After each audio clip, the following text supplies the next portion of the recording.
হবিগঞ্জে ছাত্রদল নেতাকর্মীদের উপর হামলার অভিযোগে এনসিপির নেতা নাসিরউদ্দিন পাটোয়ারি ও সার্জিস আলম সহ 9 জনের নাম উল্লেখ করে অজ্ঞাত আরও 40 থেকে 50 জনকে আসামি করে মামলা হয়েছে।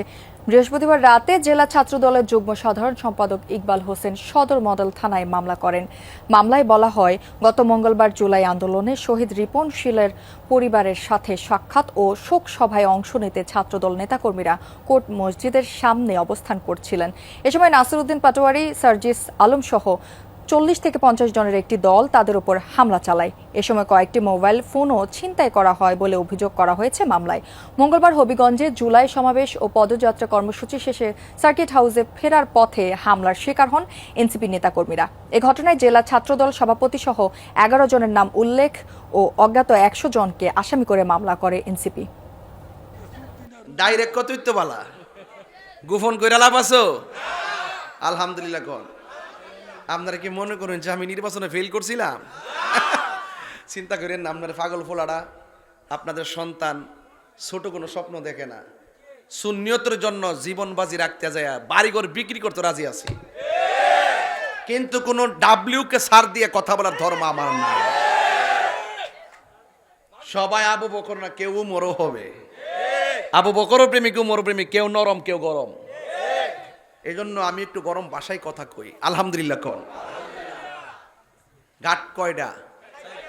কথা কনা একটা শতান না ঘাট নাকি তা আপনারা মনে মনে করতেছেন শতান ঘাট একটা আসিনি। আগ্রা দেশের ফুলাফাট মানে রমজান মাস আসলে না গোসল করতো না, এই যে ইফতার পার্টি যে সুন্দর করে আমি মনে করি ফোত এবার আগামীতে আমি চাই চাফিরে 4টা ভাড়া আছে, 4 ভাড়ার থেকে গরু ফুলে এলে অনে যাইতো, উত্তর ভাড়া, পূর্ব ভাড়া, দক্ষিণ ভাড়া যা আছে সব মিলে, ঠিক আছে ইনশাল্লাহ। কিন্তু বাবা যাইবেন, সুন্দর করে অনুষ্ঠান করবেন, মানুষ দেখে খুব বালা কয়। আল্লাহর ওয়াস্তে গাঞ্জা খাওয়ান যাইতো না। এটার ব্যাপারে আমি একটা জিরো টলারেন্স ঘোষণা করুম ইনশাল্লাহ। করে একেবারে ইউনুসার লইয়া ওসি সাদ্দাকে নিয়া, কারণ আপনার সন্তান, আমার ভাই, আপনার ভাই, সবার নিরাপত্তার দরকার আছে না নাই? এই জন্য ঘাট লাগাইছি কয়টা? আরো জোরে কয়টা? 4টা ঘাট লাগাইছি। এই ঘাটের উপরে আলোচনা করিয়া আমি বিদায় নিব। তবে একটা কথা বলতাম চাই, আমরা সবাই নবীর পাগল, আমরা সবাই অলির পাগল। কথা কন ঠিক কিনা? এত কোনো সন্দেহ? আল্লাহ কবুল করুক, আমিন কন। একটু মহব্বতে পড়েন লা ইলাহা ইল্লাল্লাহ।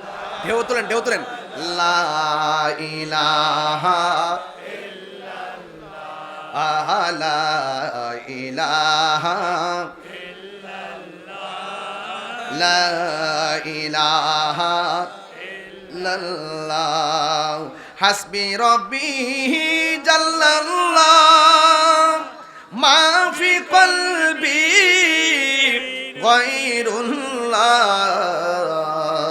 বলুন নূর মুহাম্মদ আলা ইলাহা লা ইলাহা ইল্লাল্লাহ মুহাম্মাদুর রাসূলুল্লাহ সাল্লাল্লাহু আলাইহি ওয়াসাল্লাম। আমি দেখতেছি চেয়ারের মাঝে মাঝে কিছু ছোট মানুষ আছে, মুরব্বী অনেকে দাঁড়ায় রয়েছে। যদি আপনার মনে করেন যে না একটু ফাঁকে ফাঁকে মুরব্বী ঢুকায় বসাইবেন, সিনিয়র দিকা চেয়ারটা বয়েন, আমার সামনে অনেক জায়গা আছে, এই জায়গাতে একটু ছেলেগুলো নেমে যান। আর আমার মুরব্বী অনেক মাদ্রাসার আলেম রাইছে, অনেক দূর দূরান্তে হুজুর রওয়াইছে, হ্যাঁ খাস মাহফিলে অষ্টগ্রাম থেকে কিছু লোক আয় পড়ছে, এই ফেসবুকে পায়া একটু জায়গা দিয়ে দেন তাদেরকে। ভাই যে তুমি উপরে আইসে পারো, উপরে আই পড়ো, জায়গা চাই, তুমি আসো, আয়ো না, একটু জায়গা দেন। ওই যে আমাদের ভাই আইছে, ভাই একটু বসেন, দেন সুন্দর করে সামনে বসো, জায়গা যেহেতু আছে, আমরাই তো আমরা বাড়ি ঘরের মানুষই তো আছি, ঠিক না? একটু আমরা মুরব্বীদেরকে একটু জায়গা দিই ইনশাআল্লাহ। ভাই বোন, হ্যাঁ ঠিক আছে, সকলে বলেন আল্লাহুম্মা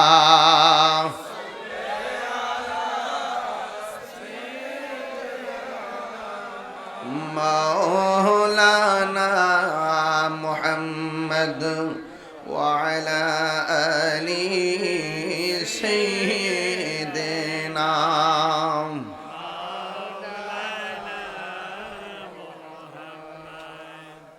ভাইরা আমার, আমি বলেছি খাস মাহফিলে কিছু খাস কথা হবে।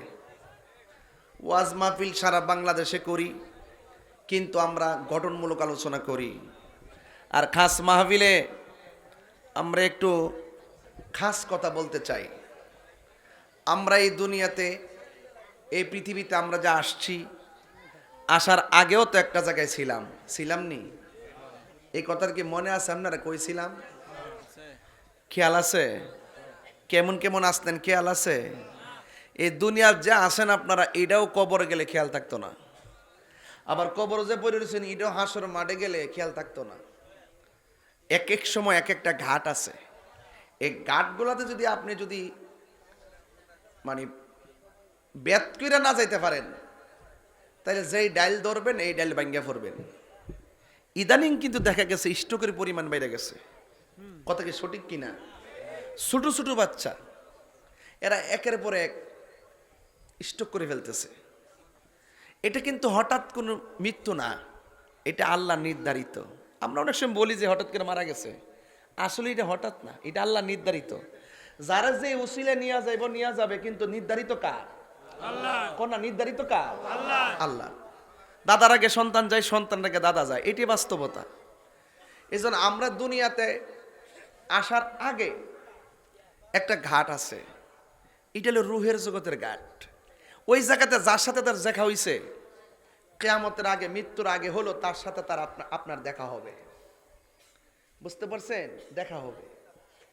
এখান থেকে আপনি দুনিয়ার মধ্যে আসলেন মা বাবার মাধ্যমে। এই দুনিয়াতে চলতেছেন, ফিরতেছেন।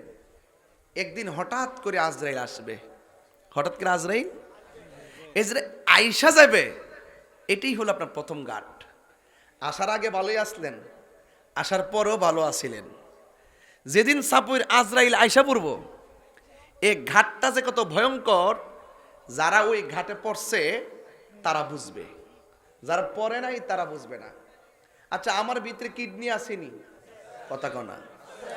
হাড্ডি আসেনি? গোশত আসেনি? রক্ত আসেনি? আমার মাথার তালুর মধ্যে মগজ আসেনি? এগুলো পরীক্ষা করলে সব ধরা পড়ে। পরীক্ষা করলে, কিন্তু আমার ভিতরে রুহু আসেনি। এত মেশিন যে লাগাইছেন, রুহু ডেরা পাইছেননি? কথা কেন? তোমার এটা কি বডির বাইরে নাকি? তাই বিদ্রুত পাওয়া গেছে। এই জন্য আল্লাহ কোরআনের মধ্যে বলছেন, ইয়াস আলুনাকা আনি রুহ কুলির রুহ মিন আমরি রাব্বি। সুবহানাল্লাহ। আল্লাহ বলছেন, বন্ধু, কেউ যদি আপনাকে রুহু নিয়ে প্রশ্ন করে, আপনি শুধু কয়েন এটা আল্লাহর আদেশ মাত্র। ঢুকছে গেছে গা, এটারে কোনো বায়োস্কোপ দিয়া ধরা যায় না। ভিতরে একটা কলব আসেনি? কথা কনা।